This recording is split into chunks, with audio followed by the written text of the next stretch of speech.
ఓటేస్తానని ఒట్టేయి. మన గ్రామ పంచాయతీలో మనం చూస్తాం. ఇప్పుడు సర్పంచ్ ఎన్నికలు వచ్చినాయి.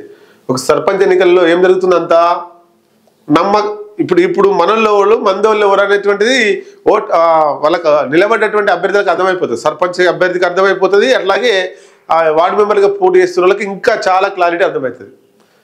ఇంటి పక్కనే ఉంటారు, మనల్ని అనుకుంటారు, ఓటు అయినటువంటి పరిస్థితి కనబడతా ఉంటాయి. చాలా గొడవలు, పంచాలు ఇవన్నీ కూడా జరుగుతూ ఉంటాయి. ఎప్పుడో గత 5 ఏళ్ల కింద జరిగింది, 3 ఏళ్ల కింద జరిగింది, 2 ఏళ్ల కింద జరిగింది అంతా కూడా మనసులో పెట్టుకొని ఇప్పుడు ఓటు రూపంలో చూపిస్తుంటారు. సో ఎవరు మన వాళ్ళు, ఎవరు మన కాదు, వాళ్ళకి డౌట్ ఉంటుంది. డబ్బులు ఇచ్చినాం, మద్యం ఇచ్చినాం, ఎదుటి వాడు 500 ఇస్తే మనం 1000 ఇచ్చినాం, మనకే పడుతుంది అనేటువంటిది చాలా మంది అనుకుంటారు. కానీ నువ్వు నీ వల్ల ఎప్పుడో ఒకసారి మనసు బాధపడ్డా, మనసు నొచ్చుకున్నా వాళ్ళు ఓటు రూపంలో రివెంజ్ ఇస్తారు. ఇది ఏ ఒక్క గ్రామానికి కాదు, స్థానిక సంస్థల ఎన్నికల్లో మొత్తం కూడా ఇదే జరుగుతుంది. సో వాళ్ళకి నమ్మకం లేక నిలబడేటువంటి అభ్యర్థులకు, సర్పంచ్కో వార్డు మెంబర్కో వాళ్ళకి నమ్మకం లేక చేతిలో చేసి ఒట్టేయి, నా నెత్తి మీద ఒట్టేసి చెప్పు, లేకపోతే దేవుని మీద ఒట్టేయి అనేటువంటివి ఇవన్నీ కూడా జరుగుతూ ఉంటాయి.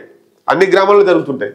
కడుపుల తలకాయ పెడుతూ కాళ్ళు మొక్కుతూ అభ్యర్థన, పిల్లలు దేవుళ్ళ మీద ప్రమాణం చేయించుకుంటున్న పంచాయతీ అభ్యర్థులు, రాత్రిపూట జోరుగా మటన్, చికెన్, లిక్కర్తో దావతులు, వలస ఓటర్లకు వీడియో కాల్స్, ఓటేసి పోవాలని వేడుకోలు.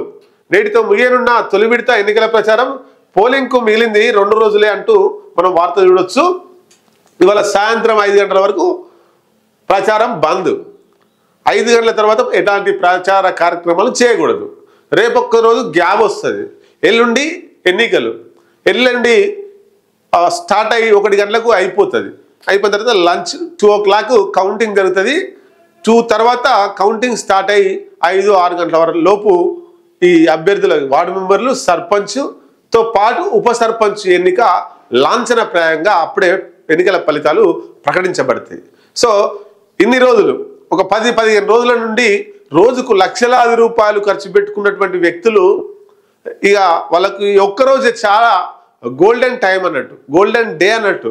ఇది తన రాజకీయాన్ని సర్పంచ్గా గెలిపిస్తుందా, ఓడిస్తుందా, ప్రజల మైండ్ సెట్ ఏంది, నేను ఎన్ని డబ్బులు వంచాలి, ఎంత మందు వంచాలి, ఎవరిని ఎట్లా పోల్ మేనేజ్మెంట్ చేయాలి, పోల్ మేనేజ్మెంట్ చేసి ఆ ఓట్ల రూపంలో తీసుకొచ్చి డబ్బులు ఎట్లా వడిపియాలి, ఇవన్నీ కూడా ఇన్ని రోజులు ప్రచారం అంతా కూడా బాహటంగా జరిగింది, ప్రత్యక్షంగా జరిగింది.